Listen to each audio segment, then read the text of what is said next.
ভালো আছি। আসসালামু আলাইকুম। আতিক ভাই ভালো আছেন? কেন আছো? আতিক ভাই আজ ফোন নিলাম যে হাত বলে নামাজের মাঝে নাবির নিচে বাঁধা পড়িব আর ফিসাবে অবশ্যই বাঁধতে হয় নাবির নিচে আর ফিসাবও কমিবে আমার এত ফিরকে আছে আর বড় বড় আকাবির জন্য হত হইলে আজ যদি এড়ে না বাঁধিলে নামাজে বনুদ্দা সন্দেহ আছে আর আমি নোয়াবুর তো ফাড়মান কি হবার দিন পন্ডিতকে আজব কথা আর বাদাতে 14 গুছিয়ে দেখি যে আমি হয় ছোট ছোট করি আর নিয়ত বাড়াতে নাবিন নিছে এই পন্ডিতকে নোয়া মুসলমানের কথা। আচ্ছা মুস্তফা ভাই অনর হিসাবে কি হইয়ে এবার আকাবির কি হইয়ে আর বাপ দাদা কি হইয়ে ইসলামী আর নেয়া ইসলাম বলতে কোরআন হাদিস জিয়ানি আনন্দ ইসলাম আচ্ছা নতখন নিয়ে আতিক ভাইয়া গান লইরে পুরুষ চল দেয়া বসুর রহমান সাহেব গান গাড়ে দে কি বলেছে তোমার পীর, কি বলেছে আকাবির, কি বলেছে তোমার বাপ দাদারা,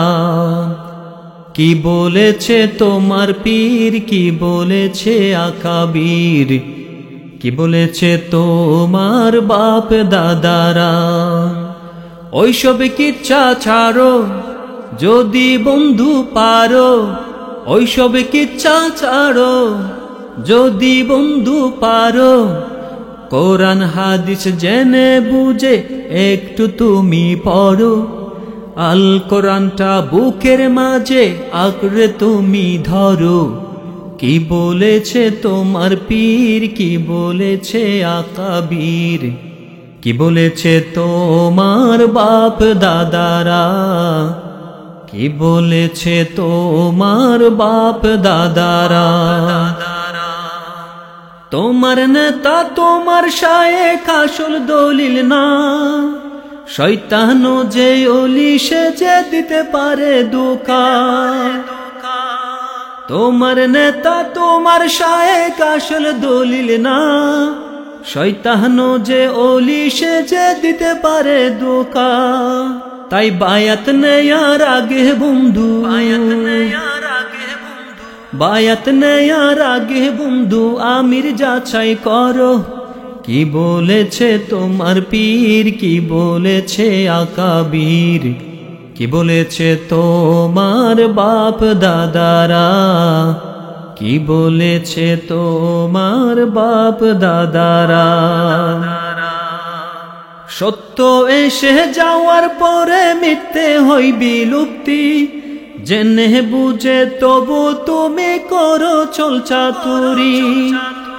সত্য এসে যাওয়ার পরে মিথ্যে হই বিলুপ্তি, জেনে বুঝে তবু তুমি করো চল চাতুরি।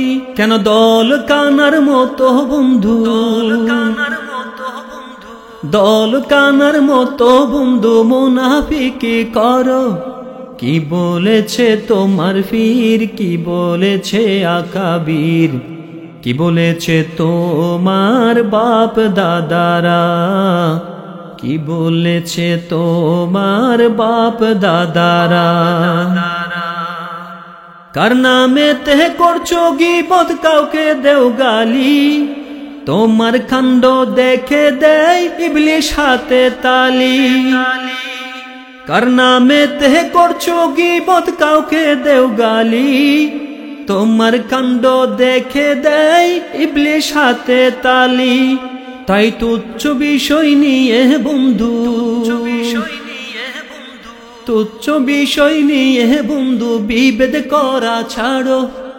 কি বলেছে তোমার পীর, কি বলেছে আকাবির, কি বলেছে তোমার বাপ দাদারা, কি বলেছে তোমার বাপ দাদারা। ওইসব কিচ্ছা ছাড়ো যদি বন্ধু পারো, ওইসব কিচ্ছা ছাড়ো যদি বন্ধু পারো, কোরআন হাদিস জেনে বুঝে একটু তুমি পড়ো, আল কোরআনটা বুকের মাঝে আঁকড়ে তুমি ধরো।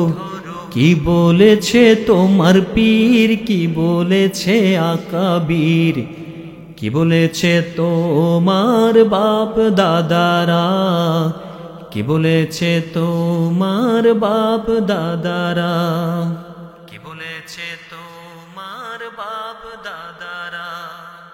যখন তাদেরকে বলা হয় যে আল্লাহর নাজিলকৃত বিধান এবং রাসূলের দিকে এসো, তখন তারা বলে আমাদের জন্য তাই যথেষ্ট যার উপর আমরা আমাদের বাপ দাদাকে পেয়েছি। যদি তাদের বাপ দাদারা কোনো জ্ঞান না রাখে এবং হেদায়েত প্রাপ্ত না হয়, তবুও কি তারা তাই করবে?